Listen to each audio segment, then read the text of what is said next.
जो लोग अब इस दुनिया में नहीं है, उस भगदड़ के अंदर मारे गए, उनके मृत्यु की भी खबर सरकार द्वारा छुपाई जा रही थी। आप सोचिए कि उनको पैसा देकर बयान दिलवाया गया, लिखित में उनसे सिग्नेचर लिए गए कि आप ये बयान अपना बदलिए, और इस मामले में जिस तरीके से छीछा लेदर हुई है सरकार की, वो पूरी तरीके से योगी सरकार की नाकामी को दिखाता है। 6,239 ऐसे मरीजों का इलाज कर दिया गया और उन मरीजों के नाम पे भुगतान करा लिया गया जो अस्तित्व में ही नहीं है। इसका मतलब कि ये 39 अस्पतालों के साथ साथ तमाम लोग ऊपर से नीचे बैठकर इसमें दलाली खाने का काम कर रहे हैं। तो प्रधानमंत्री की जो इस योजना है, आयुष्मान योजना, ये दरअसल भ्रष्टाचार की गंगोत्री है, और इस गंगोत्री में डबल इंजन की सरकार जबरदस्त गोते लगा रही है। 4 PM न्यूज नेटवर्क में आप सभी का स्वागत है। मैं हूं क्षितिज कांत। महाकुंभ की भगदड़ को लेकर के मौजूदा प्रदेश सरकार, जो कि सूबे के मुख्यमंत्री योगी आदित्यनाथ का लगातार इसमें नाम आ रहा है, कहीं ना कहीं सवालों के घेरे में है।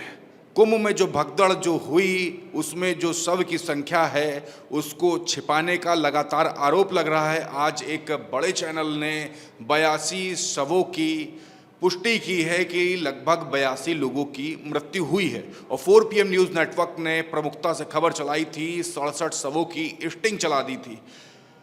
आज आम आदमी पार्टी कार्यालय में एक बड़ी प्रेस कॉन्फ्रेंस सांसद संजय सिंह ने की है। तमाम सारी चर्चा हुई। हमारे साथ बात करने के लिए वंशराज दुबे जी हैं। कुंभ को लेकर के बड़े सवाल खड़े होते रहे, सरकार के ऊपर आरोप लगते रहे कि शवों की संख्या छिपाई गई। आज एक सम्मानित चैनल ने 82 शवों की पुष्टि की है कि लगभग 82 लोगों की मृत्यु हुई थी। 4 PM ने भी चलाया था। क्या कहेंगे, ये जो स्थिति जो बन रही है लगातार, इस पर क्या है आपकी राय? देखिए, मुझे लगता है कि जो घटनाएं होती हैं, घटनाओं पे मुझे लगता है कि जो जिम्मेदार लोग हैं, खास करके जो सरकार है, उसको जिम्मेदारी लेनी चाहिए। घटनाएं होती हैं, ऐसी कोई बात नहीं, कोई नई घटना है, लेकिन घटनाओं पे जिम्मेदारी कौन लेगा? आज उत्तर प्रदेश के अंदर क्या हो रहा है कि हर एक मुद्दे पर भारतीय जनता पार्टी की डबल इंजन की सरकार, खास करके योगी बाबा की सरकार, वो हर मुद्दे पर अपने आप को छुपाने का काम कर रही है। और सबसे दुर्भाग्य ये है कि आप सोचिए, जिन 82 घरों का एक तरीके से जिनका परिवार उजड़ गया, जो लोग अब इस दुनिया में नहीं है, उस भगदड़ के अंदर मारे गए, उनके मृत्यु की भी खबर सरकार द्वारा छुपाई जा रही थी। मैं तो आभार प्रकट करूंगा उस चैनल का जिसने इस तरीके का चलाया, और आप लोगों ने भी दिखाया कि किस तरीके से वहाँ पे भगदड़ में कितनी बड़ी संख्या में लोग मारे गए।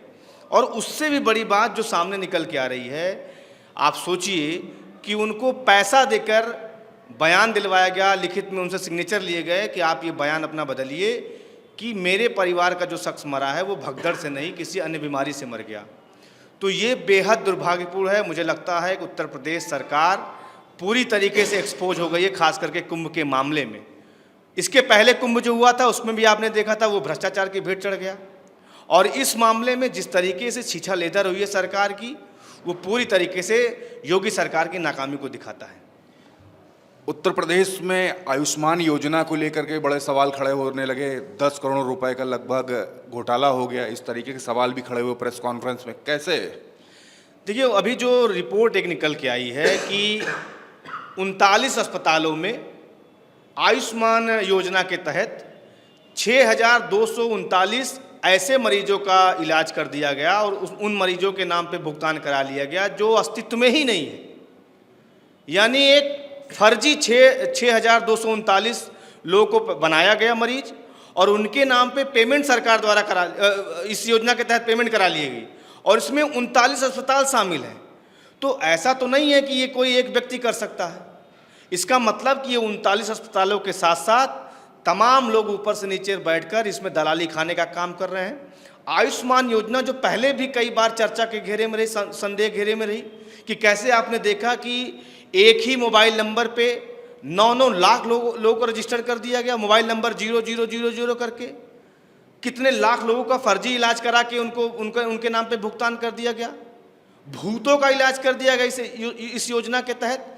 तो प्रधानमंत्री की जो इस योजना है, आयुष्मान योजना, ये दरअसल भ्रष्टाचार की गंगोत्री है, और इस गंगोत्री में डबल इंजन की सरकार जबरदस्त गोते लगा रही है। और मुझे लगता है कि जब सरकार जाएगी तो इसमें बहुत सारे ऐसे अधिकारी और बहुत सारे नेता नपने वाले हैं। लगातार अस्पतालों को लेकर चर्चा है। बदायूं का भी एक ऐसा अस्पताल है जहां पर महिलाओं का इलाज होता है, महिलाओं का अस्पताल है। जो नवजात शिशु होते जिनका जन्म होता है उनके लिए वेंटिलेटर की सुविधा की गई थी। अब वो भी सवालों के घेरे में है। लगभग 4 बच्चों की मृत्यु रोज हो रही है। इस तरीके की बातें सामने आ रही हैं। देखिए, बदायूं में पिछले साल दिसंबर में भी यही घटना हुई थी। लगभग 40 बच्चों की जान चली गई थी।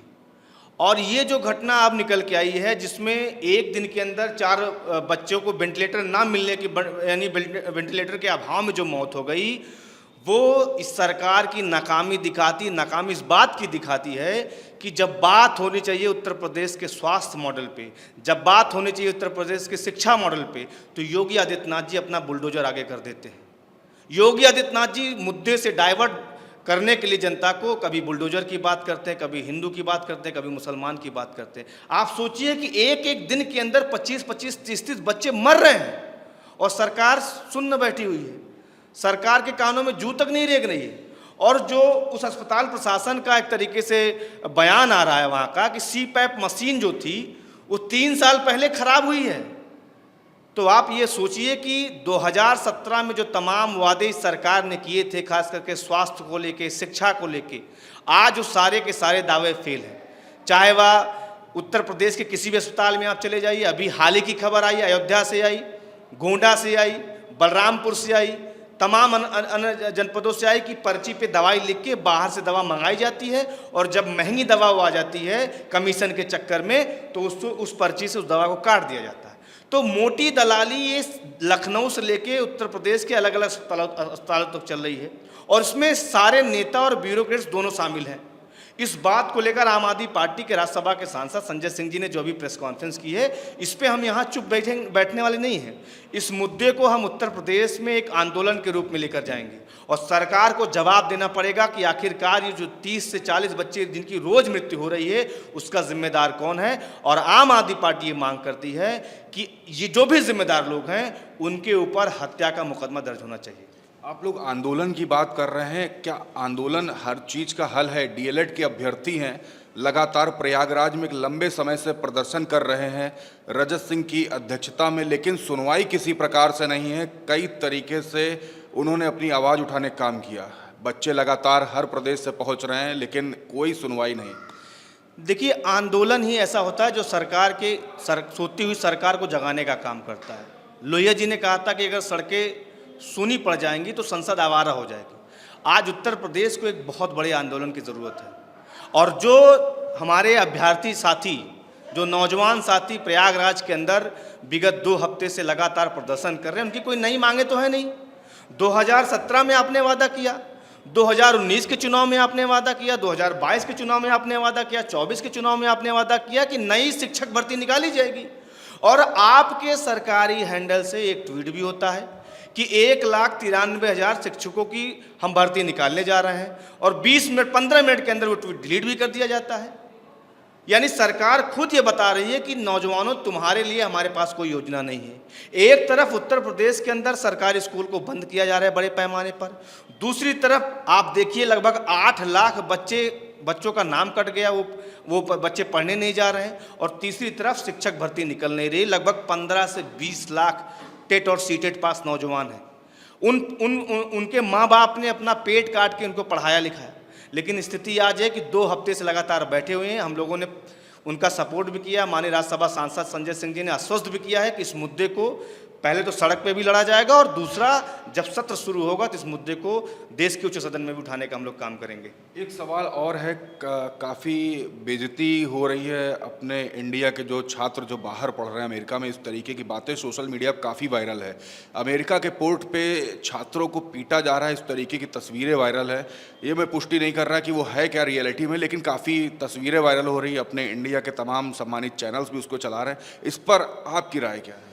देखिए, ये तो जो वीडियो आज का संभवतः आज ही का वीडियो हमने भी देखा उसको, और मुझे लगता है कि वो किसी इंडिया के ही नागरिक हैं, उन्होंने उसको बना के वायरल किया है। ये बात ठीक है कि आपने देखा कि अभी कुछ दिन पहले कितने भारतीयों को हथकड़ियों पे लाकर उनको छोड़ा गया हिंदुस्तान के अंदर, जबकि बांग्लादेश के अंदर और अन्य देशों में उनको सम्मानजनक तरीके से उनको छोड़ने का काम किया गया। तो हमारे देश के प्रधानमंत्री जो खुद को विदेश मंत्री भी मानते हैं, रक्षा मंत्री भी मानते हैं, परिवहन मंत्री भी मानते हैं, हर चीज़ का खुद को मंत्री मानते हैं और हर चीज़ का श्रेय खुद लेना चाहते हैं, और उनकी लगातार ऐसे मामलों पर चुप्पी मुझे लगता है कि एक कायर प्रधानमंत्री की पहचान है। एक कायर प्रधानमंत्री हमारे देश के प्रधानमंत्री हैं जो लगातार हमारे देश का युवा, हमारे देश का नागरिक अपमानित किया जा रहा है बाहर, बावजूद उसके उनके मुंह से एक शब्द नहीं निकलता। ये बेहद दुर्भाग्यपूर्ण है हमारे लिए और हमारे देश के लिए। 2027 में विधानसभा चुनाव है, इससे पहले पंचायत का जो चुनाव है काफ़ी महत्वपूर्ण समझा जा रहा है। किस तरीके की तैयारी आम आदमी पार्टी कर रही है, क्योंकि लगातार ये भी बातें हो रही, इससे साफ होगा कि हमारा वोट बैंक कितना है, पार्टी का वोट बैंक कितना है। हर पार्टी इसलिए चाह रही है, आपकी क्या है इस पे प्रतिक्रिया है? देखिए, उत्तर प्रदेश के अंदर 2026 में जो जिला पंचायत का चुनाव है 3051 सीटों पर, उसको लेकर आम आदमी पार्टी पिछले लगभग 3 महीने से हम लोग लगातार अपने संगठन को धार देने की एक तरीके से कोशिश कर रहे हैं, और जिसमें बहुत हद तक सफलता भी मिल रही है। महीने के अंदर हम एक प्रदर्शन कर रहे हैं और एक रचनात्मक कार्य कर रहे हैं, और दूसरा उत्तर प्रदेश के सभी 8 प्रांत में आम आदमी पार्टी ने 8 प्रांतों में उत्तर प्रदेश को बांट रखा है। तो 8 प्रांत में हम एक संकल्प शिविर आयोजित करके अपने साथियों को, पदाधिकारियों को प्रशिक्षित करने का काम कर रहे हैं। दूसरी तरफ हम एक वहाँ पर सम्मेलन करके कार्यकर्ताओं को मोटिवेट करने का काम कर रहे हैं। जून के आखिरी तक आम आदमी पार्टी ने ऐसा तय किया है, जैसा कि अभी प्रेस कॉन्फ्रेंस में भी आदरणीय दिलीप पांडे जी ने बताया, कि 100 लोगों को चिन्हित किया गया है जिनके ऊपर जिम्मेदारी होगी हर व्यक्ति के ऊपर 4 विधानसभाओं में संगठन खड़ा करने का, और अक्टूबर माह तक हम उत्तर प्रदेश के सभी 403 विधानसभाओं में एक मजबूत संगठन खड़ा करने का काम करेंगे।